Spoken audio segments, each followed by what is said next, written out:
Vamos lá, galera. Estamos aqui para mais um episódio do Além do Tatame. Antes da gente começar, vou pedir para que vocês não deixem de compartilhar o nosso canal, não deixem de dar o like. E estou aqui com meu parceiro, Bruno Martins. Fala, pessoal, tudo bom? Vamos começar mais um episódio aqui com uma convidada de peso. Na minha opinião, é uma das maiores coaches aí, técnicas de jiu-jitsu, e sem contar em títulos. E você, Bruno? Tem umas brabas. Aí de você discordar, hein?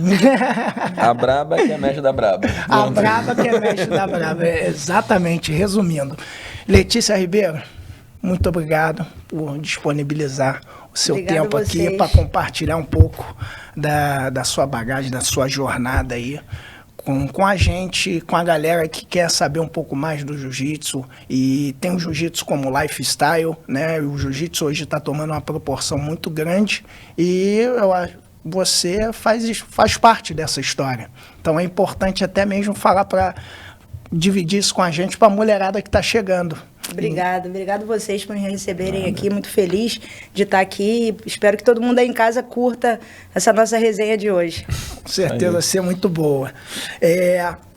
Pra gente começar, eu acho que, Letícia, quem foi os caras que ajudou a tornar a campeã que você, né? Como é que você começou? Explica aí pra gente. Como é que lá no início, como é que era antes do jiu-jitsu, até o jiu-jitsu, mas vamos começar, como é que você começou? Conta aí essa jornada pra gente. Eu acho que desde pequenininha, né, eu acho que eu já vi aquele dom, né, consegui ver aquele dom que eu ia ser atleta, né, de algum esporte, que eu adorava, todos os esportes que a minha mãe me colocava, eu me dava bem, né, vamos falar assim. Então, mas o jiu-jitsu entrou na minha vida, eu fui ver um campeonato, se eu não me engano, foi o brasileiro, meu primeiro campeonato que eu fui assistir. Eu não lembro se foi na Gama Filho ou na Axe, eu acho que foi na Axe, não me recordo, mas eu fui ver um campeonato, e aí depois que eu saí daquele campeonato, eu fui assistir o Saulo, que alguns amigos já treinavam na Grande Tijuca, e aí na segunda-feira, o campeonato foi no sábado, na segunda-feira eu fui fazer minha aula experimental, né? E aí eu me apaixonei. Comecei a treinar e logo 6 meses depois eu já estava competindo. E aí eu já sabia, eu acho que esse foi o meu grande diferencial naquela época, né? Que eu já sabia, eu já tinha decidido que eu queria ser lutadora, que eu queria aquilo para minha vida. Foi uma paixão, assim, avassaladora. Isso com quantos anos? Pois eu tinha 15 anos, 14 para 15 anos. Menina, decidida já, né? Isso aqui é bacana. Foi uma coisa muito rápida, sabe? Aconteceu tudo muito rápido e eu me apaixonei pelo esporte. Como é que foram nas primeiras aulas, assim, que agora fiquei curioso? Por ser menina, assim, bem novinha. Não, então, eu tive muita sorte no começo da minha carreira também, porque quando eu entrei na Grande Tijuca, foi a primeira academia que eu entrei, né? Uhum. E minha academia até hoje. Sim. Já tinha um grupo de meninas. Por incrível que pareça, era muito difícil naquela época, né? Mas a Grande Tijuca já tinha um grupo feminino de meninas. Claro que não eram 10, mas tinha umas 6 garotas. Núcleozinho ali. Que já treinavam diariamente. São minhas amigas até hoje. Muito legal. Bacana. Daquela época todas elas pararam, né? Uhum. Mas são minhas amigas até hoje. E elas já treinavam todo dia, elas já competiam. Era todo mundo nova também naquela época. Mas aí foi muito fácil, né? O meu começo. Sim. Eu só apanhava, né? Naquela época. Eu era a faixa branca, né? Eu tinha acabado de entrar, elas já eram azul, tinha uma roxa. Sim. Mas foi muito legal. E eu acho que esse grupo de menina me ajudou muito, né? Sim. E eu não posso deixar de falar do suporte que eu tive dentro da academia, né? Como uma mulher. E lembro o primeiro Mundial, Buiú. O primeiro Mundial foi em 96. Eu fui ver o Roller competir. Então, aquilo ali também... Aí no segundo Mundial, não tinha as mulheres ainda não participavam. Só que eu fiz parte do camp. Então, em 97, 96 eu assisti, 97 eu fiz parte do camp, eu era azul, mas eu não tinha, as mulheres ainda não competiam, então acho que aquilo, eu poder fazer parte do camp mundial e ver o Roller treinando e competindo, aquilo ali foi demais para mim. Entendeu? A aura envolvida. Sim. Isso é mágico. Sem dúvida. Mas, voltando assim, parte familiar, teve alguém da sua família que teve uma ligação com luta que falou, poxa, eu acho que dá para eu fazer, hein? Porque eu acho que a galera, eu acho que na verdade o brasileiro vê muito tipo, luta não é para mulher, luta, pô, tem um pouquinho ainda, né, desse preconceito assim enraizado, né? Imagina antigamente, né? Exato. Então, quando eu comecei numa fase difícil, né? Aquele final dos anos 90, começo de 2000 ali, era a época dos Pit Boys, né?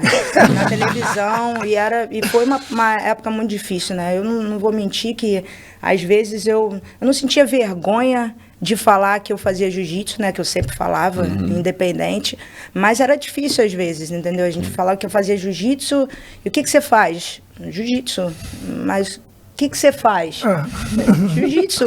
Porque como eu decidi nova, né? Mas eu tive muito suporte da minha mãe, né? Ela tá ali, mas eu tive muito suporte da minha mãe sempre me apoiou. A única coisa que ela falou é você tem que terminar os estudos e você tem que fazer faculdade. Aí tem que fazer, eu queria treinar o dia inteiro, né? Que realmente era viciada. Mas aí ela falou, não, você tem que fazer faculdade, vai ser bom para você. Hoje eu vejo a importância, né, de eu ter feito faculdade, de eu ter me formado. Utilizo muito nas minhas aulas. Sim. E aí ela me deu total suporte financeiro também, na época que eu precisava. E eu terminei meus estudos, fiz faculdade.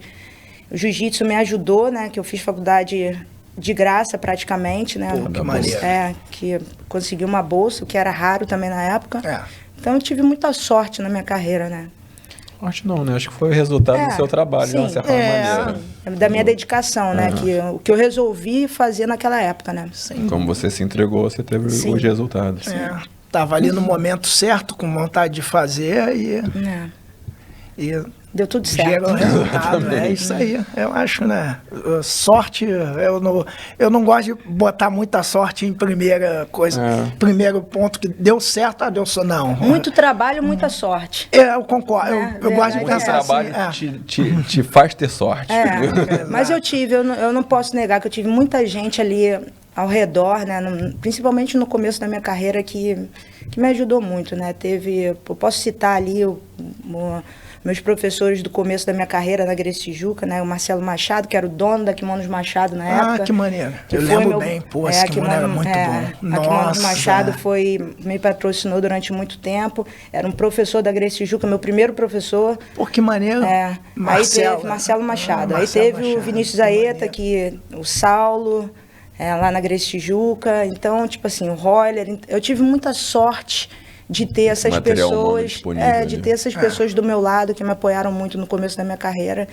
Então, foi isso. Eu acho que foi o que você falou, né? As pessoas certas, o ambiente certo, né? E a questão é exatamente que um ambiente saudável, né? Acaba gerando, né, resultado independente do propósito, do objetivo das pessoas que estão ali, né? E o que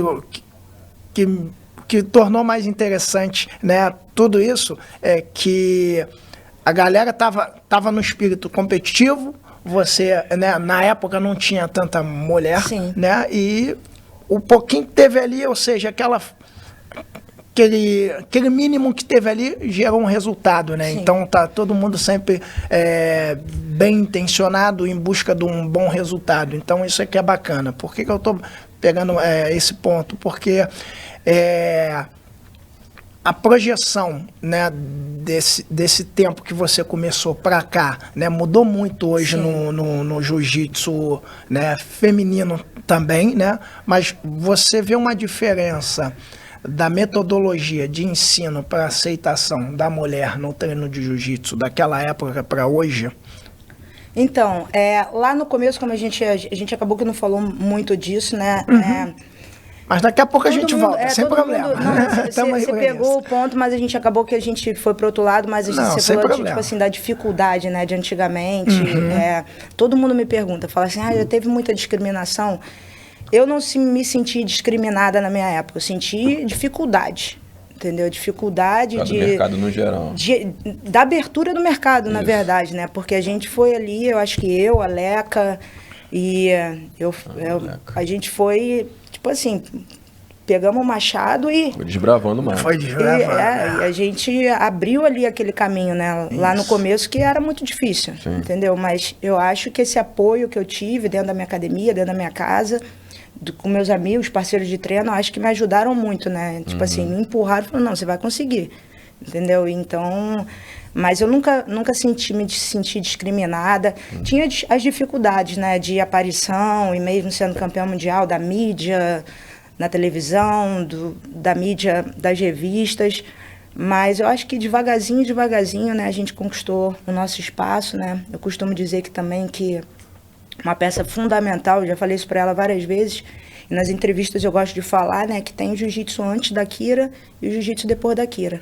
A Kira foi uma peça fundamental, eu sei porque eu vivi antes dela, né, eu vivi o jiu-jitsu antes dela, e depois que a Kira entrou no jiu-jitsu, depois que ela começou, né, eu acho que ela abriu várias portas, né, para o jiu-jitsu feminino, e até hoje, né, ela está aí. Ela trouxe os holofotes. Sim, e até hoje ela está aí, e mostrando que tudo que ela lutou, né, tudo que ela fez, tudo que ela conquistou, ainda continua batalhando, né, em prol do jiu-jitsu feminino. Então, eu acho que ela teve... Papel fundamental aí no jiu-jitsu feminino. Com certeza. Os primeiros, a gente estava falando de competição, os primeiros ali foi o primeiro campeonato feminino que você disputou? Brasileiro... Não, pega lá do início. Primeiro Copa Gracie. A primeira Copa Gracie, eu era azul já, e o Roller era até o árbitro, tem umas fotos muito legais. Que maneiro. E a primeira foi a Copa Gracie, um campeonato interno, né, dentro da Academia Gracie. E aí o meu segundo campeonato já foi o Campeonato Brasileiro, foi em 1996. Que maneiro. E aí o Mundial Feminino, o primeiro Mundial Feminino foi em 98. 98. 2 categorias, abaixo de 60 e acima de 60, todas as faixas juntas. Basicamente. E todas as faixas juntas, né, de azul a preta. Aí depois, devagarzinho, tiraram as azuis, aí era roxa, marrom e preta. Depois tiraram as roxas, marrom e preta. Isso durante os anos, né? Sim. E aí foram aumentando as categorias e hoje a gente vê, né? Tem várias estrelas aí no jiu-jitsu feminino em todas as categorias. E todas as faixas também, né? Em todas as faixas também. O negócio tá crescendo. E a sua visibilidade, assim, você estando lá fora, eu acho que a galera não consegue ter a noção da dimensão que o jiu-jitsu tem lá fora, né? Hoje você vê desde o público adulto ao público infantil, né? Presença de meninas, né? No geral. E sua percepção aqui pro Brasil em relação a isso, tá? O mercado aqui tá acompanhando o crescimento do mercado lá de fora, ainda tá aquele eco, né? Tipo, boom, andou aqui, depois que... Eu acho que, tipo assim, nós ainda temos aqui muitos bons professores no Brasil, né? Sim. E a galera que foi para os Estados Unidos, né? A gente teve muito campeão mundial, principalmente, né? Que decidiu, né, migrar para os Estados Unidos e para outros países, né? Eu acho que por conta do apoio, né? Claro, do financeiro, né? Sim. Mas eu acho que essa questão de... Eu vi uma diferença muito grande quando eu cheguei nos Estados Unidos e comecei a ir nos campeonatos. Como eu tirava foto, não que eu não tire hoje, né? Ainda tiro bastante foto, mas como que era a diferença daqui do Brasil, na minha época, né, para os Estados Unidos. E hoje em dia, o que eu vejo lá nos Estados Unidos, principalmente, a gente estava conversando um pouquinho sobre o jiu-jitsu infantil, né? Que eu vi muita diferença, e hoje eu vejo muita diferença, mas eu acho que o que faz essa diferença ficar maior é o apoio das famílias lá, né? Que eu acho muito suporte das famílias, como qualquer outro esporte nos Estados Unidos, né? O suporte que a família dá pro esporte em geral é gigantesco, entendeu? Mas tu acha que isso vem através de que cultura? Isso é baseado em que tipo de cultura? Eu acho que é de lá mesmo. Eu acho que é de lá mesmo, entendeu? Vem você vê no final de semana os parentes, né, eles vão para os campeonatos, né, as crianças treinam, independente do esporte, né, durante a semana. Final de semana é jogo, é campeonato, é jogo de futebol. Sempre tem atividade. Vai a família toda e ficam lá o dia inteiro. No campeonato de jiu-jitsu não é diferente, né? Eu vejo pelos parentes da minha academia, né? Então vai o avô, a avó, os tios, e fica um dia inteiro lá. Sim. Então, eu acho que esse incentivo, né, o suporte familiar é que está fazendo diferença, na minha opinião, hoje, em relação ao jiu-jitsu infantil entre o Brasil e os Estados Unidos, entendeu? É porque que uma criança que é um aluno acaba trazendo mais 2, 3, 4 pessoas para a situação. E se tornando, fomenta o mercado. E se tornando um atleta profissional desde pequeno. Também entendeu? Eu acho que isso faz total diferença, né? Você vê lá você tem, não é uma ou duas. A gente tem várias crianças que são atletas profissionais de jiu-jitsu. Tem aquele ritmo desde criança. Entendeu? Então, eles fazem preparação física, eles têm nutricionista, eles são uns mini adulto, que eu falo. Mini adulto. Os mini faixa preta. Exatamente. Entendeu? Então, eu acompanho isso, né, desde que eu cheguei lá, e hoje mais ainda, estou muito envolvida no jiu-jitsu infantil, né? Então, eu vejo nos campeonatos, então é uma coisa gigantesca. Não, é porque é uma coisa que eu fico sempre observando bastante no mercado americano, é essa situação de realmente, né, como a gente falou, é uma criança que é mini adulto. Falei, cara, mas será que todas são assim? Assim, será que não tem uma separação? E como é que você forma esse tipo de coisa? É somente da escola ou a família também acaba ajudando para essa criação de mentalidade na criança? Porque o professor de jiu-jitsu vive o quê? 1 hora, 2 horas ou 3 horas na semana com aquela criança. O resto é com a família. Então, na teoria, a família acho que tem um papel realmente muito mais fundamental do que o professor. Com certeza. Com certeza, mas eu acho que é muito fácil hoje, eu como professora também, né, da gente ver a criança que realmente está ligada ao jiu-jitsu de uma maneira que você olha e você fala, esse daí vai, esse quer... Esse vai vingar. Esse vai vingar, ele quer, entendeu? Porque a gente sabe, dá pra perceber. Eu dei aula de criança, dou aula de criança desde a faixa azul, né, que eu tenho essa experiência, né, desde o Brasil que eu já dava aula para criança, e a gente tem como saber, né, se é realmente a criança que quer ou se são os parentes que querem, né, e se for os parentes que querem, não dura muito tempo. Entendeu? A máscara cai rapidinho. Uma hora a criança abre isso o bico. Aí a gente fala bastante. É ele que quer, porque eu sou muito daquela cultura seguinte, né? Eu acho que o esporte faz parte da educação. Sim. Né? E eu acho que a educação, ela envolve defesa pessoal, né? Que todo mundo visualiza a defesa pessoal como um embate. O cara foi ali, o cara deu o soco. Não.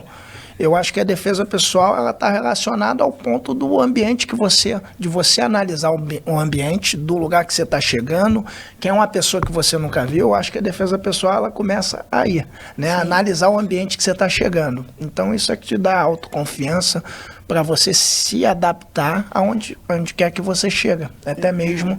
Então, eu acho que a família, o ponto importante da família não é forçar, é mostrar para a criança, né, que aquilo dali faz parte da educação, a importância, sim, que é o que a gente fala bastante. Por isso que eu estava falando em questão do jiu-jitsu feminino, porque eu acho que em situações de agressão ou de embate, a agressão, ela não tem um padrão ou para o homem ou para a mulher. Para a mulher eu vou fazer assim porque... Não, ela vem igual para todos. Né? Então, é uma questão de educação, é uma questão de autoconfiança. Né? Então, eu acho que a família...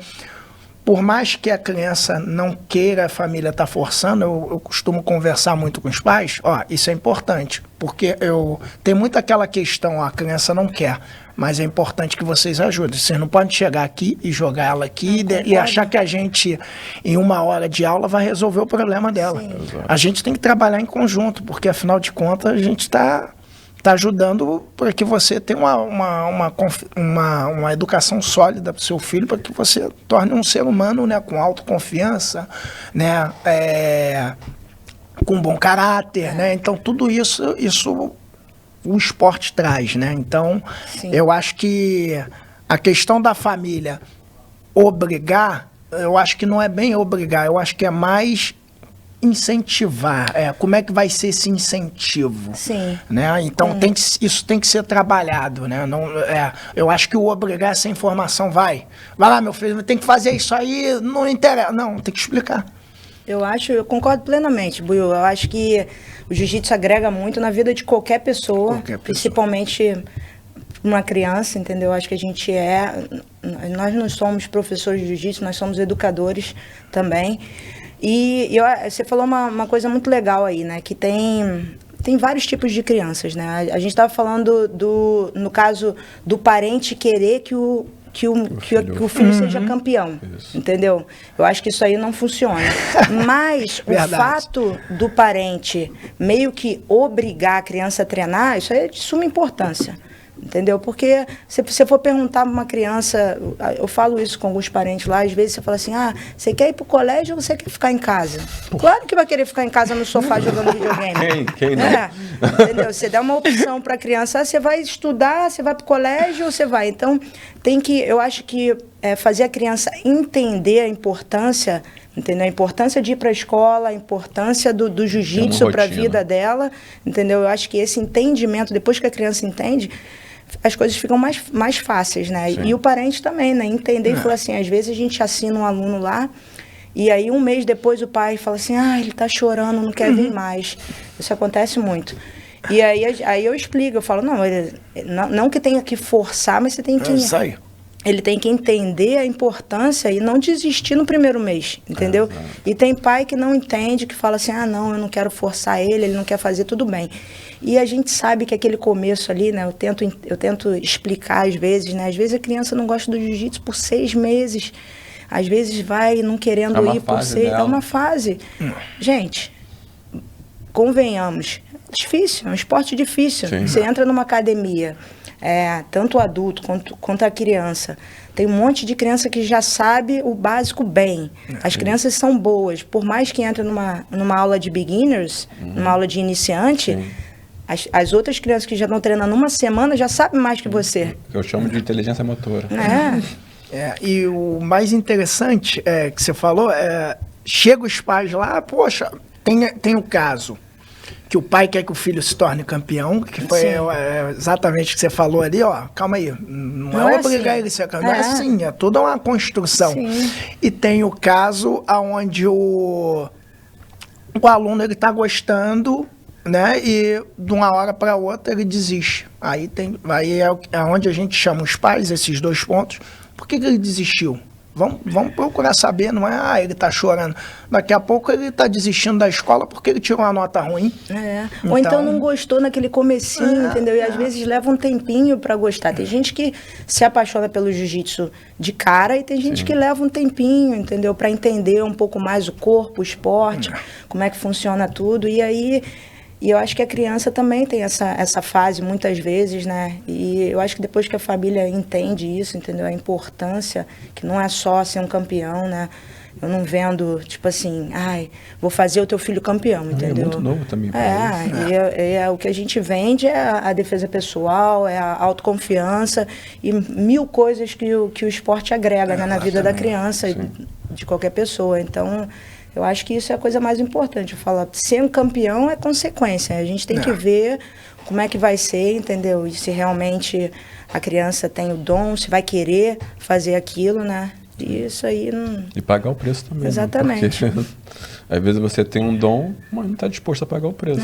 E tá tudo certo. E aí a gente só vê isso com o tempo. Exatamente. Claro que a gente já falou, né? Claro que às vezes entra um na academia, eu já falo assim, esse aí...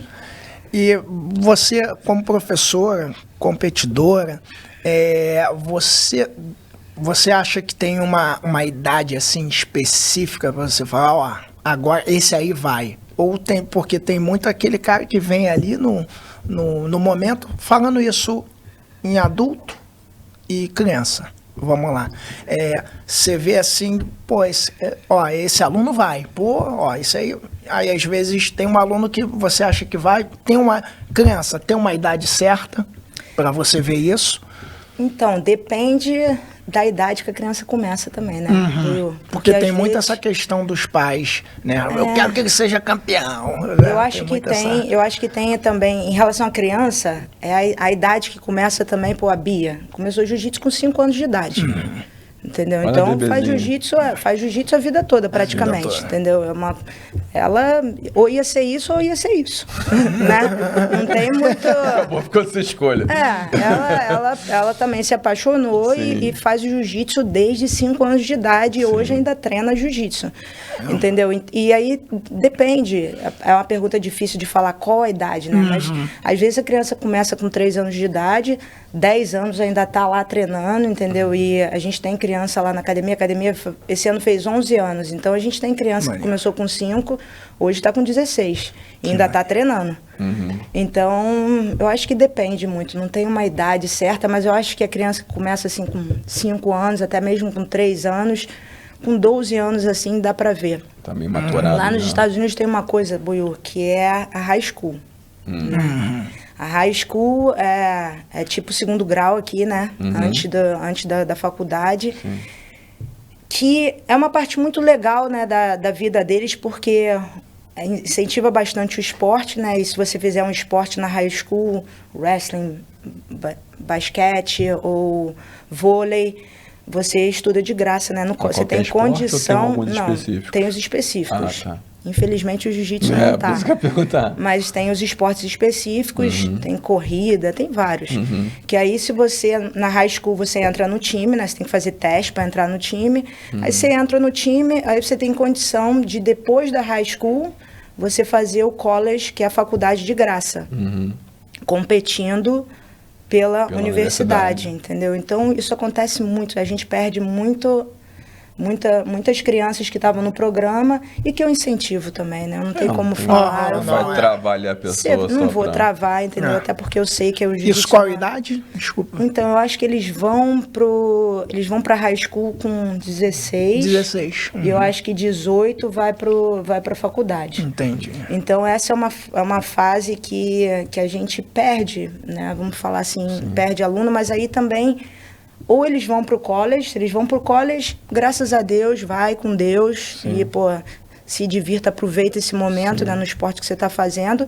E muitas vezes eles não vão pro college, acaba voltando pro jiu-jitsu, ou vai pro college e às vezes, depois de anos, ainda volta também. Entendeu? Isso é uma coisa legal. Que maneiro, mas a proporção que o jiu-jitsu está tomando lá, daqui a pouco...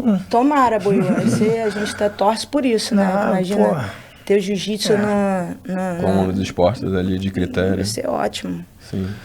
A proporção gigantesca lá tá muito... tá gigante. Então, Letícia, como é que foi... Quando é que você teve esse estalo de falar, poxa, eu vou ser campeão mundial, faixa preta? Quando é que você falou? Agora o jogo começou. Foi lá no começo, Buiú. Foi logo bem no começo foi logo mesmo. Quando eu vi o primeiro mundial, e aí o Roller, eu tenho o Roller como ídolo, né? Desde o começo da minha carreira, né? E que eu falei, né? Ver ele treinando e ver ele ganhando o campeonato mundial ali no Tijuca era muito emocionante, né? Quem viveu aquela época de ouro viveu. E eu vi ele sendo campeão mundial 4 vezes consecutivas, né? Ganhando grandes nomes, né? No esporte, nas finais. Então, aquilo ali, eu queria estar ali, entendeu? Então, eu vendo o treino, eu queria treinar. Ali eu botei uma meta na minha vida que eu queria ser campeão mundial na faixa preta. E eu fiz de tudo desde então, né? Pra me tornar campeã. E, graças a Deus, deu tudo certo. E você lembra como é que foi essa trajetória? O camp te dá essa nostalgia? Como é que se fala? Nostalgia. Não tem nostalgia, não. Mas eu tenho... Mas eu lembro. O doutor de novo falou, opa, calma aí. Alguém tem um telefone dela? Mas eu lembro da época de camp lá na academia. Era um tatame muito grande, né? A Gracie Tijuca era um tatame gigante. Não sei se você chegou aí lá. Não cheguei. Era um tatame gigante. E eu lembro do camp lá. A academia Gracie Muay Thai era muito grande, né? Naquela época. Não tinham muitas academias naquela época, verdade. né? Era Carson, era Gracie Muay Thai, era Gracie Barra. a Nova União, essas eram e depois veio a Aliança também. Então essas eram as equipes de jiu-jitsu, né? Então eu lembro legal de tudo daquela época e tudo que eu passei, né? Como eu falei, faria tudo de novo. Qual eram as principais adversárias da... Então, eu tive uma adversária, né, que da Gracie Barra, né, a Bianca Andrade, lá de Alagoas. Inclusive ela participou logo do início do nosso videocast, né? Somente podcast. Videocast agora. A gente fazia lá na pandemia. A Bianca foi minha grande adversária, né, na minha época. Eu competi com umas 3 gerações, né? Que eu lutei mundial 16 anos. Então lutei bastante mundiais, né? Muitos ouros, pratas, bronze, e eu estava sempre no pódio. Mas a Bianca foi minha grande adversária e é engraçado, né? Hoje depois que a gente parou de competir, né? Uma contra a outra, a gente se tornou grandes amigas, né? Porque naquela época era difícil. Tinha como. Era diferente. Mas hoje nós somos grandes amigas, a gente torce uma pela outra, né? Mas ela foi quem realmente me fez evoluir, né? Porque eu perdi algumas finais para ela também, né? No Mundial. Então ela foi um beijão para Bianca. Foi a grande responsável, foi uma das grandes responsáveis, né? Pelo meu progresso, né? No esporte. E como é que foi essa tua trajetória, né? Para competidora, você já se via professora? Sim, no meio dessas trajetórias ali, no dia a dia, na escola, enfim.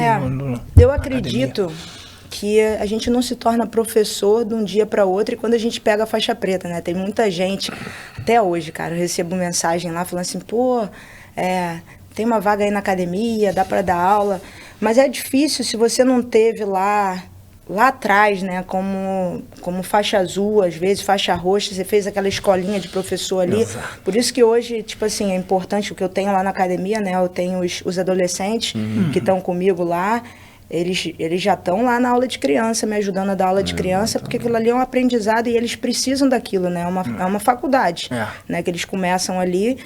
E tem muita gente que acha, peguei a preta, agora eu vou ser professora. Não é bem assim. Não é bem assim, entendeu? Então eu acho que esse know-how que você tem lá como faixa azul, né, ajudando o teu professor. Então eu comecei isso na Gracie Tijuca.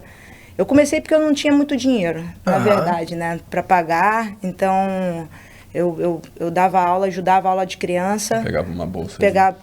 Na verdade, eu paguei academia de jiu-jitsu um mês na minha vida quando eu entrei. Tamo junto.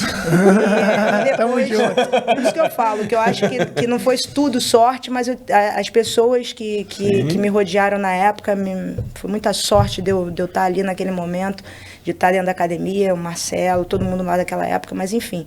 Eu comecei a ajudar na aula de criança, né, para não pagar a academia, mas hoje eu vejo, graças a Deus, né, eu aprendi a dar aula de criança, dei aula ali na Gracie Tijuca, e foi quando apareceu a Carol e a Bia na minha vida, né? Elas tinham mais ou menos 12 anos de idade, as duas, né? Elas eram faixas azuis, e aí ali com elas, né, eu já dava aula de criança. Mas teve uma época que eu parei um pouco, né? Porque eu estava focada na minha carreira de competição. E aí elas surgiram ali na minha vida, na Gracie Tijuca. Os pais foram lá me procurar para dar aula para elas. E aí ali eu comecei a me apaixonar mais ainda, né? Pela construção ali das pessoas. Exatamente, pela uma construção de campeãs, né, na verdade, porque eu senti ali nas duas, né, que elas tinham um grande potencial. Só treinando com elas, eu falei, essas aqui são 2 diamantes, entendeu? Para todo mundo, para quem não conhece, né, Carol Vidal, campeã mundial em todas as faixas também, né, e a Bia Mesquita. Então, eu só lapidei ali aqueles 2 diamantes que eu tive a oportunidade de trabalhar, né, desde de novinhas também. E aí ali começou a minha paixão, né, de não só ser campeã, mas como formadora de campeã também, né. Que maneiro.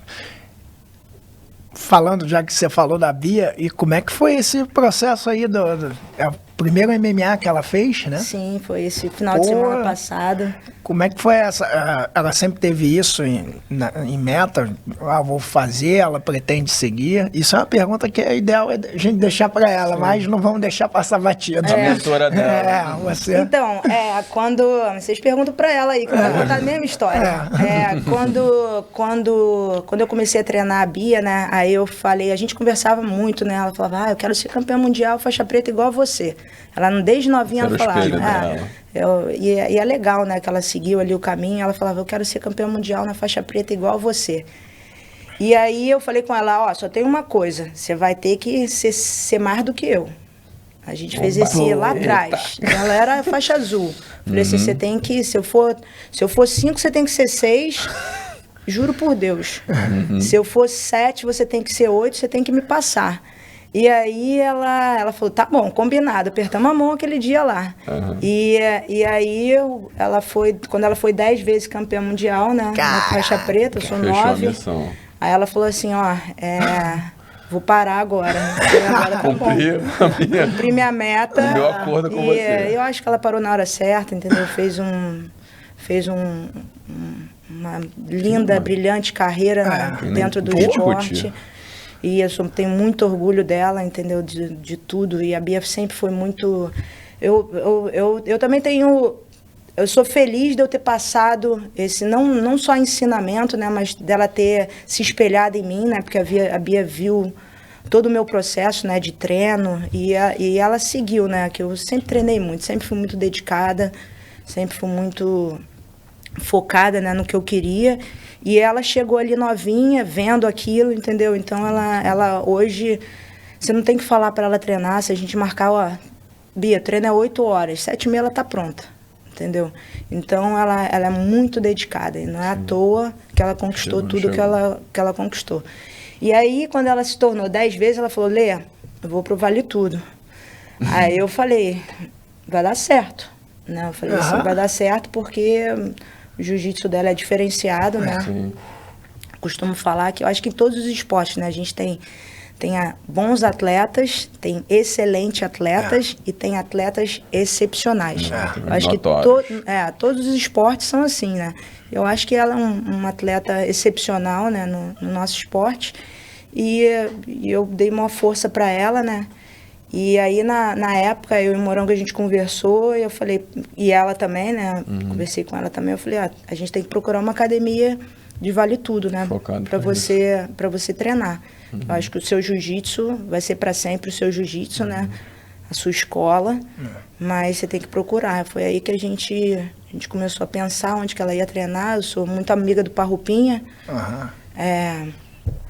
Somos amigos de anos, e aí eu liguei para ele, conversei com ela, e aí rolou dela ir pra ótimo. Foi pra melhor, né? E aí hoje eu sei da importância de ter, né, os parceiros de treino lá para ela treinar, das meninas, e lá na ATT ela tem as garotas do Bellator, do LFA, do UFC. Então nossa, material humano gigante. E ela tá lá com Parrupinha e acho que ela vai ter muito sucesso no Vale Tudo. Potencial para chegar bem. Sim. Que maneiro, que legal. Você falou de didática, na verdade, didática, a pergunta é minha. A gente tá falando de professor. Você se sentiu como professora? Você sentiu logo depois você foi para a Califórnia, foi isso? Sim. Você sentiu a diferença entre a didática,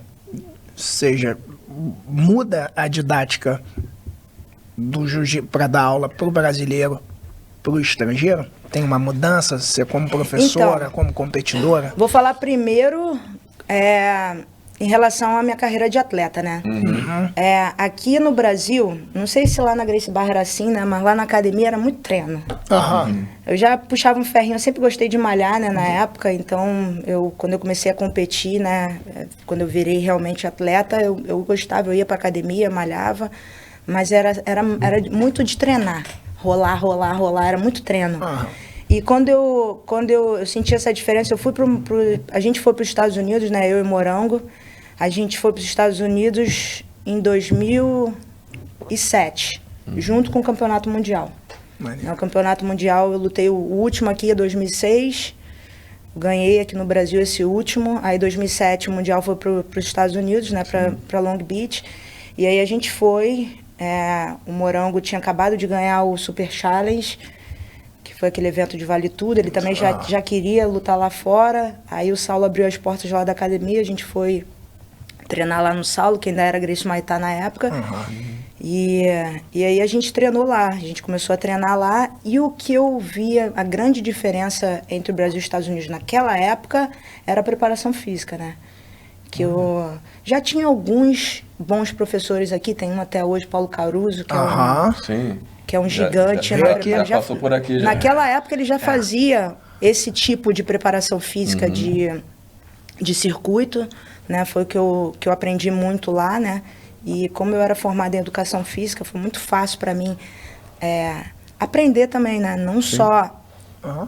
você absorver, né? Exatamente, aprender aquele tipo de treino, né? Então eu achei que essa foi uma grande diferença, né? Eu acho que o treino de drill, né? Drill é aquela repetição, né? De movimentação, que foi uma coisa que eu aprendi lá também. E eu adaptei, né, pro nosso tipo de treino e coloquei no treino. Até hoje a gente faz bastante drill, né? Que é muito importante pro jiu-jitsu, né? Aquela repetição, exatamente. Aquela repetição, né? Muita gente não gosta de repetir, mas a repetição é a chave. Parte da arte marcial, basicamente. No jiu-jitsu é a chave do negócio.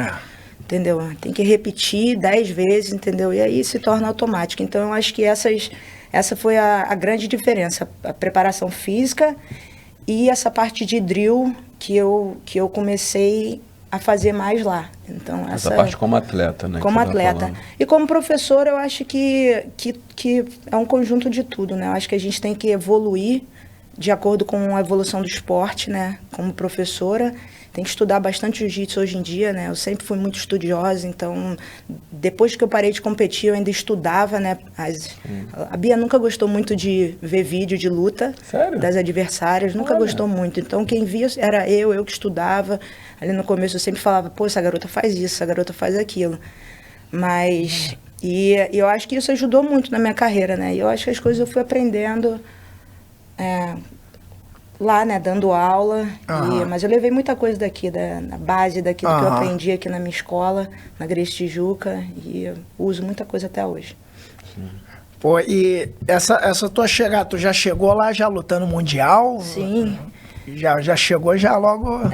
A gente já cheguei, aí eu perdi os 2 mundiais, perdi 2007, fiquei em terceiro nos 2, 2007 e 2008. Aí, finalmente, em 2009, eu fiz uma bela final, né, com a Michelle Nicolini, uma grande atleta também. E a gente fez uma excelente final, falaram que até foi uma das melhores finais daquele ano. E dali eu ganhei mais 4 seguidos e eu parei quando eu abri a academia. Né? Quando eu abri a academia, eu já me vi ali uma necessidade, né, de eu escolher, porque já estava difícil, né? Entendi. Eu conciliar, e aí eu resolvi parar. Que antes disso você vivia somente como professora de uma outra escola. Eu dava aula, mas quando você dá aula em outra academia é fácil. Você só vai lá, dá a tua aulinha e depois tchau. Não tem que se preocupar com nada, o que foi muito bom, né? Eu dava aula na academia muito boa lá, antes de eu abrir a academia, então era muito fácil, entendeu? E para conciliar essa parte de dar aula, né? E aí eu coachava e treinava e competia, foi tudo ótimo. E aí depois que eu abri a academia ficou um pouco mais difícil, mas aí a gente tem que decidir, né? Porque... Você falou, tá muito confortável, né? Ali você tinha o seu protocolo ali, dava aula, né? Ajuda os alunos, treino, compito. Mas, como estava confortável, o que te levou a abrir, apesar de ser um caminho natural de todo grande professor, né? O que te levou a sair dessa zona de conforto para ter a sua escola, teu negócio, digamos assim? Então, isso é uma coisa que outro dia eu estava lá fazendo um speech lá, né, no time de competição das crianças. E isso foi uma coisa que eu falei, né? Que às vezes no jiu-jitsu também, isso a gente traz do jiu-jitsu da vida para o jiu-jitsu também, que às vezes a gente fala, pô, o atleta competidor, né? Às vezes a gente fica naquela zona de conforto e fala assim, eu sou guardeiro, só vou fazer meia guarda. Entendeu? Só vou fazer isso, eu vou fazer isso que tá... E só treina aquilo, só faz aquilo, né? E você não sai da sua zona de conforto, não treina outra coisa, não fica bom em outra coisa. E o jiu-jitsu é muito maior que isso, né? Então, se você conseguir, porra, ser um pouco bom em pé, ter uma guarda legal... por passar também, entendeu? Isso você faz um atleta, mas só que tem muita gente que fica naquela... Sim. E na vida também é assim, né? E eu tava na zona de conforto, entendeu? Eu dava aula numa academia, uma das melhores academias de fitness, né? Uma academia gigante de musculação, de tudo lá. E eu ganhava um salário muito bom e dava aula uma vez por dia. Não tinha que limpar, não tinha que pagar, não tinha que nada. Então era muito bom. Mas eu tinha um sonho, né? Desde que eu cheguei nos Estados Unidos, né? Eu tinha um sonho de ter minha própria academia, uma academia Gracie. Eu vivia falando com o Roller, eu vou ter minha própria academia. Queria botar minhas medalhas na parede, né? Eu acho que o sonho de todo mundo. E aí teve um dia que eu falei, já tá na hora, entendeu? Eu acho que agora é a hora. Eu vou sair morrendo de medo. Com certeza. Morrendo de medo. Exatamente. Vai dar muito ruim. E aí, não vai dar ruim, não. E aí eu tinha uns alunos na época, e aí nesse shopping que a gente... A academia até hoje, eu já expandi ela, né? Mas, e tinha eu lembro na época, 11 anos atrás, tinha um lugar pequeno e um lugar grande. Para escolher. E na época, sei lá, eu contava com uns 20 alunos, de repente, que eu já dava aula em outro lugar, né? Eu e o Morango. Aí eu falei, cara, eu vou pegar um lugar pequeno, mas aí eu falei, pro lugar pequeno eu não vou crescer. Eu falei, vai ser dependendo se não tiver capacidade de expansão, tranquilo para pagar, mas eu não vou, no começo, mas eu não vou crescer. Aí eu já dei um tiro alto, né? Eu peguei um lugar maior. E aí eu falei, vou trabalhar, vai dar tudo certo. E deu tudo certo. Hoje a gente tem uma academia de sucesso lá. Trabalho já bom. Expandi. Eu acho que isso é tudo na vida, né? Eu acho que isso que o jiu-jitsu ensina pra gente, né? Pra não ficar na zona de conforto. Exatamente. Pra arriscar, né? Que eu acho que na luta ali, na luta, o campeão mesmo arrisca. Né? Porque se você não arriscar, você não vai pegar. Você tem que arriscar. Né? Você faz os pontos lá para ganhar o campeonato e tem que arriscar pegar. Então, eu acho que isso a gente traz para a vida também, né? Quem não arrisca, não petisca. Basicamente. E como é que você falou dessa sua transição aí de competidora para uma empresária, né? E como é que surgiu esse camp? Hoje, eu acho, na minha opinião, você é um dos maiores camp de referência. Você, coach em jiu-jitsu feminino, você é referência. Eu não vejo outro nome para falar, a não ser você. Como é que surgiu essa ideia do camp? Como é que foi formando esse time aí de mulheres? Como é que foi isso? Então, hoje é muito legal, né? Teve um campeonato lá em Balneário que eu encontrei a Nica. A Nica faz um excelente trabalho, a Nica da Gracie Barra. Sim. Ela mesmo tá de parabéns, deixar um beijo aqui para ela também.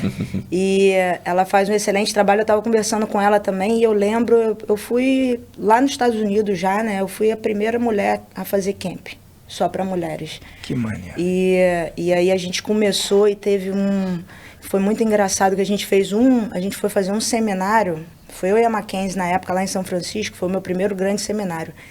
E eram para 30 meninas. Deu 130. A gente teve que dividir, num dia a gente teve que dividir em 3 seminários. Eu dei 3 seminários porque a academia não suportava. E foi chegando gente. E aí começou, eu falei assim, vou fazer um camp no final de semana. Aí começou, eu comecei a fazer um camp para todas as academias. E aí eu conversando com a Bia, já estava indo lá na academia, as meninas de tudo quanto é lugar do mundo, Buiú.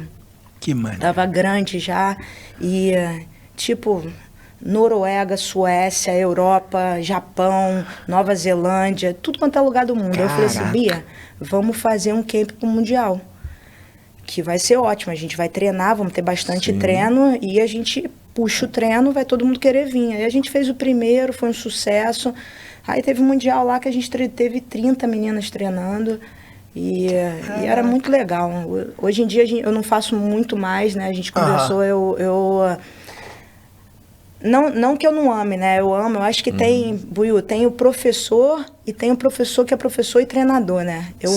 Eu acho que eu sou treinadora também, né? Que eu gosto dessa parte de competição. E não só de dar aula, de treinar atleta, né? Para competir. Sim. Então, eu acho que tem 2 tipos de professores, na verdade.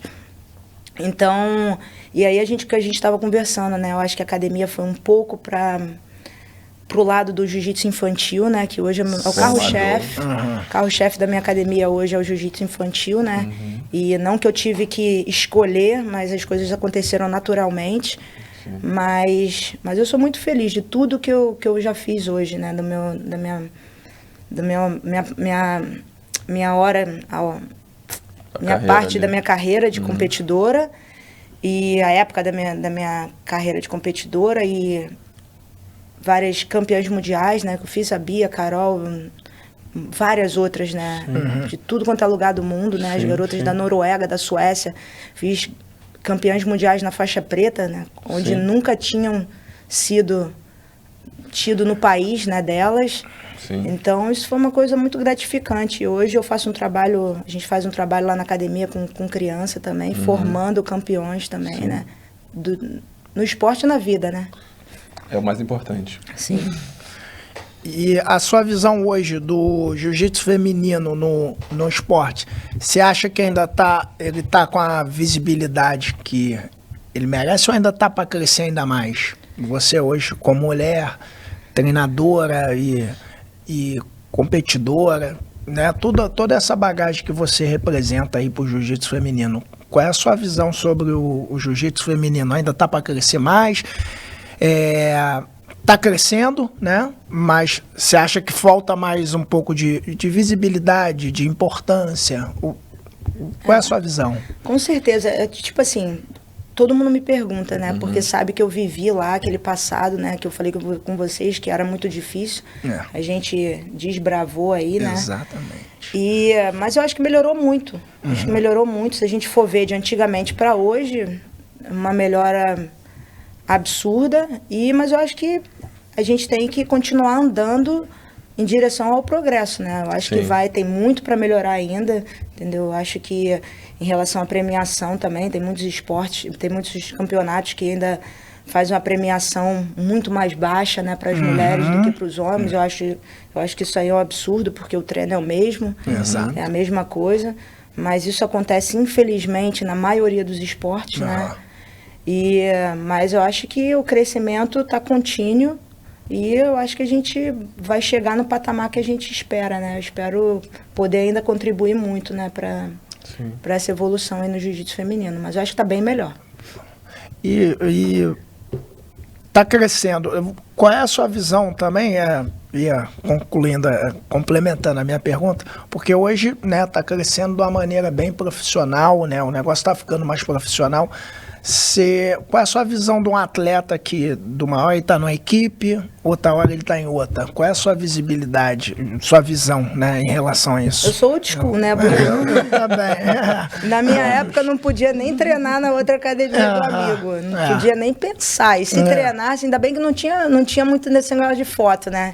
E se treinasse, não podia tirar foto nem postar. Era impossível. Mas eu sou bem old school, né? Mas não dá nem para me falar se eu sou contra, se eu sou a favor, né? Porque isso aí é o que está acontecendo hoje em dia, né? Tá inevitável essa troca de equipe. Então, eu acho que se for pro bem do atleta, se eles acharem, entendeu? Eu acho que só, tipo assim... O que eu acho em relação ao pagamento, né, o que é visivelmente, né, dá para ver o que está acontecendo, que hoje a equipe paga e amanhã, daqui a pouco, essa fonte aí seca. Entendeu? Aí você tem que procurar outra, e aí você vai ali e fica aqui. Você vai quebrando vínculos. Exatamente. E uma hora você pode acabar sozinho. Exatamente. Eu acho que isso aí é o que está acontecendo, né? A gente está vendo aí as equipes formando umas equipes, são campeões, acontece muita coisa, daqui a pouco, ano que vem já não tem mais nada, né? Porque a fonte seca. Então, não sei se isso vale a pena, entendeu? Você sair por um pouquinho de dinheiro que não vai mudar a sua vida, né? Na verdade. Vai só solucionar aquele problema momentâneo. Momento, daquela hora. Exatamente. entendeu? Você não vai ficar mais rico, você não vai ficar mais pobre, você vai, de repente, ganhar uma passagem, um dinheirinho a mais ali para lutar um campeonato, que às vezes isso que a equipe oferece, entendeu? Oferece um dinheirinho por mês, que você tem que usar para se alimentar, não vai te dar não vai botar na tua conta bancária. Dos alunos que estão ganhando com essa luta diária. Não vai botar a tua conta bancária melhor, porque o dinheiro que vai entrar, vai sair, entendeu? Que é o teu custo de vida. E vai para te pagar uma passagem ali para você competir, para representar a academia, né? Fazer propaganda. Exatamente. Então, eu não sei até que ponto isso é bom para o atleta, entendeu? Então, tipo assim, eu sou muito leal à minha equipe, né? Sim. Falo com o Rolly que eu só vou sair da academia se ele brigar comigo. Mas eu sou old school, eu acho que tem uma coisa muito importante, né, na vida, né, que eu acho que essa qualidade é a gratidão, né? Eu acho que a gratidão de você ter chegado, eu sou muito grato à Academia Gracie, entendeu? Por hoje a gente ter nosso ganha-pão, a gente ter a nossa academia, ter a nossa casa, por conta de tudo que a gente aprendeu, entendeu? Com eles. Então, eu acho que é gratidão, mas não quer dizer que você tem que... Todo mundo vai se sentir da mesma maneira, né? Exatamente. Cada um tem a sua visão, cada um tem a sua interpretação, e tem aquela situação também que normalmente o pessoal fala, que às vezes também tem uma realidade, né? Às vezes a escola lá tem um tamanho que não vai suportar. Ela produz tanto que não tem capacidade de suportar o ganha-pão para todo mundo ali. Aí, infelizmente, faz parte da vida. Como eu falei, eu não sou contra. Eu acho que cada um com seu cada um. Eu acho que só as pessoas que estão trocando de time muito, acho que tem que pensar e saber, né? Se vai valer a pena, por quanto tempo, entendeu? Vai ser aquilo, e tomar as decisões sábias, né? Sim. Porque não é o dinheiro que a gente precisa agora, né? É o dinheiro que precisa para o futuro. Né? Então tem que pensar no futuro, né? Não num campeonato que você vai lutar e ganhar, porque isso não faz o teu futuro, né? Exatamente. E isso aí que você falou, essa questão do old school, exatamente essa questão da gratidão ali, né? É óbvio, né? Se você for pegar, cada um tem os seus motivos, mas tem a questão da construção, né? Aquele cara que estava contigo ali, né? Que te ajudou a chegar até ali, né? E às vezes você vai colocar, né? Tudo que você teve ali, até aquele momento de você ter quando você teve o reconhecimento, valeu, tchau. Tô indo embora. Exatamente. Eu também sou. Eu também penso assim, entendeu? Mas não criticando quem não pensa. Sim. Não tem certo, não tem errado. Cada um tem a sua escolha e pague as consequências também das suas escolhas. Exatamente. Mas eu acho que todo mundo tem que pensar no futuro. Sim. Entendeu? Pensar no que você vai fazer lá na frente, porque a vida de atleta passa. Entendeu? E pensar também que eles só estão te pagando ali porque você está no teu momento. Entendeu? Começa a perder, já tem que procurar outra coisa para fazer, porque... E tem também aquele professor, né? Eu já vi alguns casos, né? Não vou citar nomes, mas tem professor que, tipo assim, vê aquele atleta que você formou, que está ali na sua mão e, tipo assim, eu não tenho mais condição de te treinar, não tem mais treino aqui, entendeu? Você tem que ir, entendeu? Então, isso eu acho que... É o cara humilde. Exatamente. Cara, eu posso te ajudar até aqui. Eu posso te ajudar até aqui, mas vai procurar alguma coisa melhor para você, ou então faz as conexões, né, para mandar o aluno que seja para os Estados Unidos ou para uma pessoa que tenha condição, porque vê ali aquele atleta, tipo assim, estagnado, né, de alguma forma, financeiramente também, e vê a necessidade de mandar ele para outro lugar, entendeu? E não ficar naquela zona de água, né, onde tem um campeão ali. No egoísmo. E prende o cara no egoísmo, só para ele continuar ganhando. Exatamente. Ele só vai ficar ganhando naquela atmosfera, ele não cresce, só fica ali no mais do mesmo. E você, não, eu sou o professor do campeão. Só que o nível desse campeão vai envelhecer. Deixa ele voar. A gente cria filho pro mundo. Exatamente. O professor é pai, né, cara? É claro que, tipo assim, falando da Bia, né? É claro que eu quero estar com ela para sempre, né? Mas é a mesma coisa, entendeu? A gente não tinha condição de treinar ela, e nem material humano, né? Que é uma coisa muito importante que a gente falou. Então, ela tem que voar, né? Tem que aprender, tem que fazer outras coisas, né, que vão ser necessárias para ela ter sucesso nessa carreira também. Mas a conexão de vocês basicamente para sempre, vai ser eterna. Exatamente. Eu acredito nisso. Não, mas isso, acho que para mim é o mais importante, assim, que é o mais bonito também, né? De você, basicamente você pegou ela com 5 anos. Você não peguei ela com 5, não, com 12. Com 12, já adolescentezinha. Sim. Ou seja, mas mesmo assim é uma formação ainda. Tem uma conexão muito grande. Então você basicamente é uma segunda mãe dela. Então tem uma conexão muito forte, onde com certeza tudo que você fala, ela escuta. De alguma maneira. Então, aonde ela for, com certeza ela vai ficar te escutando. Não, eu acho que é mais do que isso, entendeu? Você tem aquela pessoa ali do lado que te entende, né? Que sabe como é que você tá, sabe como é que você tá se sentindo, entendeu? E já passamos por muita coisa junto, então a gente tem uma conexão muito, muito legal. Íntima. Sim. De amizade, de amor, e tenho muito orgulho dela. Com certeza. Falando pegando esse gap aí, né, exatamente dessa, da trajetória, né, que um competidor leva, que um competidor às vezes tem que decidir, sair da equipe, né, enfim. Qual é a sua visão hoje, né, em preparação, em construção de um atleta? Qual é o seu ponto de vista sobre anabolizantes, o doping no jiu-jitsu? Qual é a sua visão sobre isso? Então, eu não vou falar que eu sou contra, que eu sou a favor. Eu nunca tomei, né? Eu sempre fui naquela linha de treinar. Eu acho que alguns campeonatos, né? Alguns campeonatos é legal e para outros campeonatos é ilegal. Entendeu? Então, eu acho que os campeonatos que são legais, se o atleta quiser tomar, sentir a necessidade de tomar, porque a gente sabe, né? Não é tomar anabolizante, você vai ficar forte e ganhar um campeonato. Tem muita coisa envolvida, né? Você tem que tomar a bomba, você tem que treinar pra caramba. É claro que muita gente, muito leigo, né? Pensa, tomou bomba, ficou forte. Não é assim. A gente sabe que vai tomar bomba e que a bomba, muitas vezes não, né? A bomba te permite treinar mais.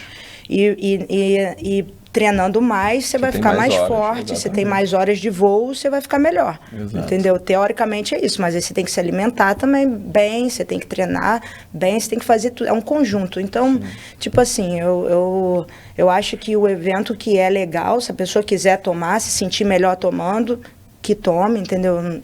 Eu nunca tomei, eu acredito que não precise, mas... E tem evento que é ilegal. Entendeu? E se o evento e se é ilegal, sabendo que é ilegal. E se é ilegal, então você não pode tomar para lutar aquele evento, entendeu? Eu acredito muito nisso, entendeu? Então, essa é a minha opinião.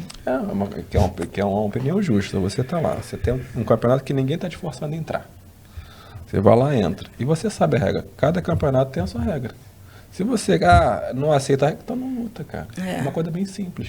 E tem muitas maneiras, né, de burlar, pode, né? Também. E tem muita coisa que pode fazer, mas eu acho que, tipo assim, se é ilegal, entendeu? E se as outras pessoas não estão tomando, não é fair, né? Não é justo você tomar e ir sabendo que você treina mais por conta daquilo, entendeu? Que de alguma forma você está burlando, exatamente.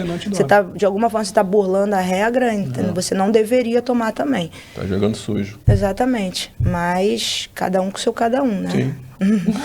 Como tudo na vida. Autorresponsabilidade. Exatamente. E qual é a sua visão hoje em relação para o jiu-jitsu para a mulher? Como é que está esse mercado na sua visão? Então, eu acho que toda mulher devia treinar jiu-jitsu, né? A verdade é essa, mesmo que seja um pouquinho, né? Como defesa pessoal. Mas eu acho que desde a minha época, o desconhecimento afasta muitas mulheres do tatame, das academias de jiu-jitsu, entendeu? Eu acho que por elas não saberem o que é. Entendeu? Porque, na verdade, o que é o jiu-jitsu? Porque você acha, de repente, aquela agarração e, não, vou me machucar, vou fazer isso, entendeu? Então, tem vários tipos de aula de jiu-jitsu para mulher, na minha concepção, entendeu? Tem a mulher que vai para competir, tem a outra mulher que vai... A gente hoje, lá na academia, uma coisa bem legal, a gente... Claro que tem as competidoras, ainda tem as competidoras lá, e tem muitas mães hoje que fazem... Isso é legal. Que é uma aula totalmente diferente, mas elas adoram estar lá, adoram fazer uma aula de drill, porque sua pra caramba, aquela movimentação. E elas gostam da defesa pessoal também. Tem muita mãe lá hoje. Tô numa fase a fase que eu tô com mais mãe na academia hoje. É um mercado novo, né? E que eu nunca tive tantas mães como a gente tem agora. Mas é muito legal poder proporcionar isso e family environment, né? Aquele o pai treina, as crianças treinam, a mãe treina. Então a academia hoje, eu vejo a minha academia também como um ambiente familiar. Sim. O que só agrega, né? E todos treinam no mesmo horário? Não. Treinam em horários diferentes. Mas a gente tem alguns horários que, enquanto as crianças treinam, a mãe treina também. E é muito legal. Então, eu acho que o professor tem que saber diferenciar, né, os objetivos de cada aluno, né? E para direcionar e fazer uma aula melhor, né? Tem aula de competição, tem aula de self-defense, tem aquela mãe que só quer dar uma suadinha. Isso. E a gente sabe, né, a importância do jiu-jitsu em relação à terapia. Né? O jiu-jitsu é uma ferramenta de terapia que é gigantesca, entendeu? Tem gente que vai pra academia e não tá nem a fim de treinar, só quer conversar. E tudo bem. Exatamente. E tudo bem, bota o kimono lá e faz um aquecimento e senta ali. E dá uma conversadinha, passa na academia, né? Academia, desde a minha época, né, aqui no Brasil, a academia era um ponto de encontro. Né? Daí você passava lá, às vezes só para no final da aula, falava com a galera e sentava ali no tatame. Isso eu trouxe um pouco, acho que a gente conseguiu trazer um pouco, levar um pouco disso daqui do Brasil lá para nossa academia, né? Essa parte da resenha que existe, né? Lá na nossa academia, eles ficam lá no final da aula, as crianças amam estar na academia, tem que expulsar eles. Eu tenho uma coisa lá na academia, que é o Kids Room. Tem uma sala lá que é de crianças, tem televisão, tem brinquedo, tem um sofá. Bacana. Na próxima academia eu não vou ter. Não é uma boa ideia. Os mais passa ali e deixa, né? Não, eles ficam lá, não sem brincadeira, porque, tipo assim, tem família com 3 crianças e ficam lá, cara, a tarde inteira. Não que eu não goste, tá? Que é muito legal esse ambiente familiar que eu tenho na academia, é o que eu tenho de mais valioso que eu acho que a gente tem lá, mas as crianças amam ficar na... exatamente, né? As crianças amam ficar na academia, os parentes amam ficar na academia. É bom, mas... É bom, mas dá trabalho, sim. Mas é uma coisa muito legal, então é bom saber que a academia realmente é a sua segunda casa. Quando você não está em casa, você está na academia. Porque se a academia não for a sua segunda casa, você está na academia errada. Exatamente. Isso aí é uma coisa certa. Exatamente. Você vai se sentir bem. Agora, uma coisa que eu fiquei curioso, você falou que tem programa de defesa pessoal, de drill, né? É você mesmo que cria os programas de acordo ali com o público que vai aparecendo? Como é que você forma os seus programas? A gente tem alguns tipos de aula, né? Tem a aula mais... Hoje eu falo para você que praticamente todas as aulas ali são as aulas populares que todo mundo pode fazer, entendeu? Eu, quando estou dando aula, né, e eu tento falar, instruir os instrutores também, né? A gente não segue um programa, a gente segue, de repente, uma posição por semana, né? Eu falo, a gente vai trabalhar isso essa semana, vamos trabalhar isso. É uma reuniãozinha. A gente tem uma comunicação legal, mas, tipo assim, eu leio muito, eu tenho muita facilidade de ler a aula, de chegar e ver os alunos que estão fazendo parte da aula. Mesma coisa do seminário, entendeu? Eu vou dar um seminário, eu jogo uma posição no começo, teoricamente fácil, e aí com a evolução da primeira posição eu vejo se eu evoluo para mais difícil ou se eu vou para um pouquinho, fico por ali, vou um pouquinho mais fácil, entendeu? Para eles pegarem. Então, eu leio muito a aula também em relação aos alunos que eu já conheço e que estão lá, né? Isso que eu tento passar. Sim, acredito nisso também. Isso que você falou é importantíssimo, né? Faz total sentido, né? O professor, ele saber da forma como ele dá abordagem, né? Até o tatame, né? Porque às vezes o aluno tá ali e ele não tem entendimento que é o jiu-jitsu, até o professor chegar e explicar e passar, né? Por exemplo, o jiu-jitsu é a questão de você trabalha várias vertentes ali onde você pega trabalho de consciência corporal, né, com a coordenação motora. Às vezes um simples amortecimento de queda, uma levantada técnica, você acaba resolvendo bastante coisas para muitos alunos que não tinham que é uma informação, e daí você acaba entrando em outras vertentes também e você acaba tendo essa percepção do que o aluno precisa. Ó, você consegue, você pode fazer, você está fazendo jiu-jitsu. Pô, mas isso é jiu-jitsu? Eu achava que era só... Não, isso é jiu-jitsu, você está participando do ambiente. Você já... Cada um com a sua limitação. Exatamente. E a gente trabalhar a limitação do aluno, né? Não é nem limitação, né, que a palavra, mas, tipo assim, cada um tem o seu tempo de aprendizado, o seu momento, a sua habilidade... Entendeu? Então, você, como professor, que direciona ele, se assim ele quiser também. A gente tem que ter essa sensibilidade, né, como professor, para ver e para perceber o que o aluno precisa, né? Cada um no seu momento e no seu tempo. Sim. Letícia, a gente está falando de ambiente de academias aqui, de escolas didáticas. Qual é a sua visão de uma escola de jiu-jitsu perfeita, se você tivesse que... Ó, essa escola é assim. Eu quero fazer uma escola perfeita. A conta bancária infinita. Como é que eu poderia fazer uma brincadeira dessa? Você sabe, tipo assim, como eu falei, né? Eu acho que uma escola perfeita seria que abrangesse todo esse público, né? O público infantil para competição e para defesa pessoal, né? O público adulto que tivesse a parte de competição e a parte de defesa pessoal. Então, eu acho que uma academia perfeita é a academia que abrangisse e conseguisse reter todos esses tipos de aluno, né? Então, tem várias academias, né, lá que não é nem que eu me espelho, mas que eu acho que fazem excelente. É difícil até de falar, mas uma academia muito bonita que eu fui e que eu falei, pô, se eu pudesse fazer uma academia igual a essa, entendeu? Claro que junto com a parte de competição, né? É a Academia dos Valentes, né? Que é uma academia, uma academia mais bonita que eu já fui na minha vida, muito limpa, né? Que eu sou pela limpeza. Limpeza é uma coisa, higiene, né? Uma coisa muito importante numa academia, mas a academia deles é uma academia muito bonita, e eu acho que eles são excelentes professores, eles vão mais para essa parte de defesa pessoal. Que legal. E que é o foco deles lá, né? Mas tem treino também, eles só não são focados em competição. Que é uma coisa que se tivesse esse balance, se puder, a minha história, e é o que eu gosto também, se pudesse ter esses dois, porque eu também amo defesa pessoal. Sim. Defesa pessoal que eu aprendi na Academia Gracie, eu acho que toda mulher deveria saber, né? O mínimo. O mínimo, E se pudesse ter uma academia igual a dos Valentes, que é a coisa mais linda, com defesa pessoal e a parte de competição, eu acho que seria uma academia perfeita. Fechou, foda. Concordo. Porque ali eles tratam até da história e da filosofia do jiu-jitsu. Sim. Isso aí, pra mim, também, acho que às vezes as escolas colocam as fotos, né? De todas Vocês já foram lá?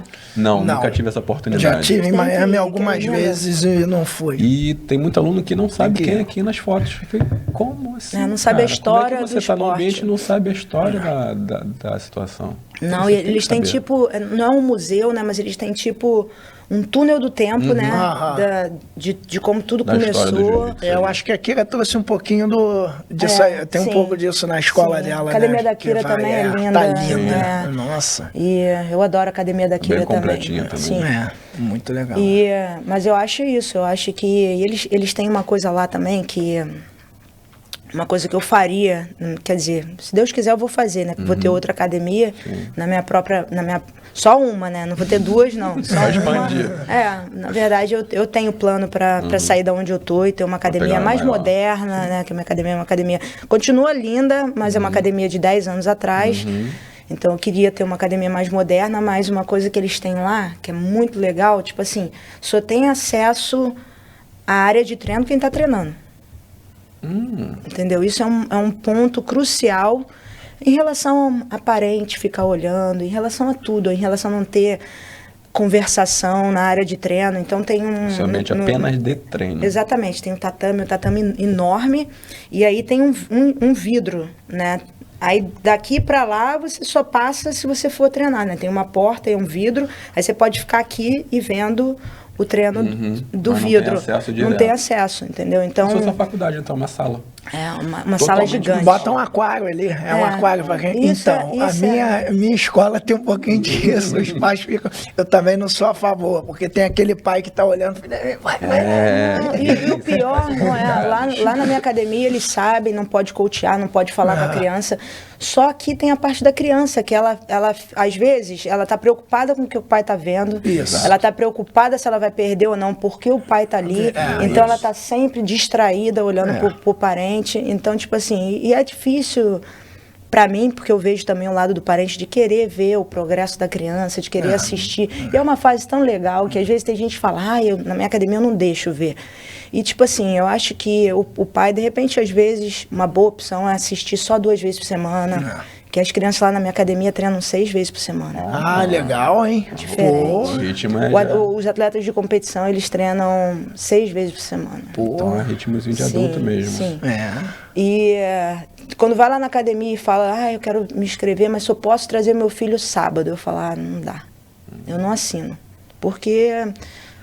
não dá para aprender jiu-jitsu uma vez por semana. Se quiser fazer uma aula particular, tudo bem, mas tipo assim, na aula de grupo eu acho que só vai desmotivar o aluno, porque ele não vai aprender. Exatamente. Vai ficando para trás. E os outros vão estar todo mundo evoluindo. Mas enfim, o que eu estava falando? A parte da academia. Que é separado. E é uma coisa que eu faria...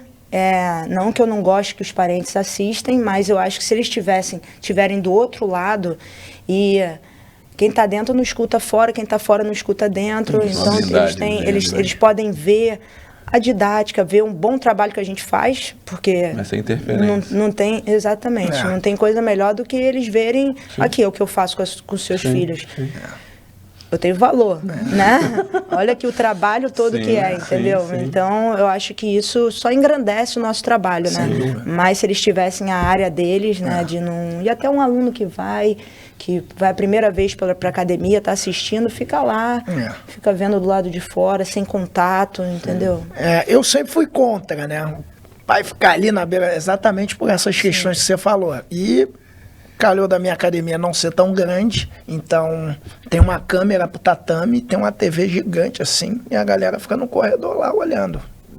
Fecha a porta, treino, a aula rola solta lá e ficam olhando. Tem uma academia de judô lá em San Diego que é assim também. Tem uma sala do lado de fora, tem uma televisão e eles veem os filhos pela televisão. Isso aí, a galera fica lá. Eu acho mais muito interessante melhor. Assim, muito melhor. Quando eu tiver a minha próxima academia, pela minha experiência já, não só experiência que eu vivo, né? Mas a experiência que eu já vi, outras academias, principalmente a dos Valentes, eu faria um layout diferente na minha próxima porque academia. Eu acho que isso tem aquela questão do apego ali com o filho, né? Normal, né? Então, qualquer perrenguezinho que passa ali no tatame, que é natural do jiu-jitsu, né? Esse perrengue, essa resiliência. O pai e a mãe quer proteger. O pai e a mãe quer proteger, tá olhando de uma maneira diferente, que não tá tendo a leitura da aula, sabendo o que tá acontecendo. E outra coisa que a gente traz, né? Que a criança também, muitas vezes, vai deixar de arriscar, de fazer uma coisa nova, com medo de perder, porque o pai tá olhando. Aquilo que a gente já conversou hoje. Entendeu? Exatamente. Então, tipo assim, ela podia estar evoluindo muito mais se ela estivesse arriscando coisas novas, mas o medo de perder na frente do pai, muitas vezes não deixa ela arriscar. Ela fica naquela zona de conforto, que ela sabe que ela vai ganhar o treino, entendeu? E não arrisca coisa nova com medo de perder. Então, eu acho que tem vários fatores que seria melhor ter uma academia diferente, desse tipo. E, Letícia, falando de toda essa viagem aí que a gente fez aí no tempo da sua construção como, né, atleta, professora, o que a Letícia de hoje falaria para a Letícia do passado? Então, foi o que eu falei, Buiu, eu não tenho nenhum, eu faria tudo de novo, né? Mas Mas eu falaria para aquela Letícia que eu tô orgulhosa da Letícia, né? Daquela pessoa que, pô, eu fui muito batalhadora, né? Naquela época a gente se conheceu, né? Então eu tenho muito orgulho da pessoa que eu me tornei, né? De tudo que eu fiz pelo esporte, não só por mim, né? Mas pelo esporte, que hoje eu vejo que, graças a Deus, eu lutei lá atrás, né? E hoje eu vejo o jiu-jitsu, eu fico feliz de eu saber e de eu ver o jiu-jitsu grande do jeito que tá, né? Principalmente o feminino, mas não faria nada diferente daquela época. De repente eu faria mais drill. Naquela época, se eu soubesse, eu faria mais repetição, né? Que eu ia ser melhor ainda. Mas de resto, eu faria a mesma coisa, como eu falei para vocês, né? Sempre fui muito dedicada, então não tem, eu treinaria mais, faria isso mais. Fiz tudo que eu pude, entendeu? Dentro do possível. Então, sou muito orgulhosa da minha carreira e de tudo que aconteceu da minha vida pelo jiu-jitsu, né? Sim. Muita gratidão pela Academia Gracie, por todos os meus professores, por todo mundo que ajudou, né? De alguma forma, a gente chegar onde está. Sem dúvida, né? Letícia, qual é a mensagem que você pode passar para a mulherada que quer ou ser professora, ou está praticando, ou, né, quer competir por hobby? O que você pode dar, o feeling que você pode dar para essa mulher que nunca treinou, né? Está procurando uma academia, né? Está procurando uma escola. Eu acho que hoje o conceito de academia, né? Eu acho que é uma escola, digamos assim, né? Qual é a mensagem que você pode passar? Então, para as meninas que são atletas e querem vir a ser professora, que eu acho que isso é uma coisa muito importante, né? Porque a época, eu sempre falei para minhas alunas, a época de atleta passa, né? A gente tem que se preparar para o futuro, né? E o futuro no jiu-jitsu, como que você vai ganhar dinheiro depois da vida de atleta? Sendo professora. Sim. Esse é o caminho natural. Não tem como. Se você não gostar de dar aula, se você não quiser dar aula, você já tem que pensar num plano B depois da tua carreira como atleta, né? Sim. Porque vai acabar. Sim. Então, que comecem, né, a treinar, né, ajudar ali na escola. Se quiserem ser professora, porque também não quer dizer que você é uma campeã mundial, você é uma atleta, você será uma boa professora, né? Você tem que ter paixão pelo aquilo também. Então, mas se quiserem, entendeu? Que comecem ontem, né, a treinarem para ser professora. E para as que estão começando, que querem começar, né? Você falou uma coisa muito importante, procurar uma boa escola, né? Com bons professores, né? Procurar saber quem são os professores, né? Para quem que você vai estar lá dedicando o teu tempo, né? E aprendendo, né? Daquela pessoa. Então, é muito importante saber, né? Não o currículo, né? Mas saber o histórico, né? Do professor de jiu-jitsu que dá aula na academia. Sim. E o ambiente também. E o ambiente da academia. E, como eu falei, né, eu acho que toda mulher deveria treinar jiu-jitsu mesmo, saber o básico, né? Que eu tenho uma coisa que eu sempre falo, que eu vou falar aqui, a gente termina. E se a gente for pensar numa maneira, a gente tem a guarda, né, no jiu-jitsu, que a guarda é a posição, guarda fechada, guarda aberta, a posição que a gente fica por baixo, né, usando as pernas, de alguma forma para nos defender, né, e atacar.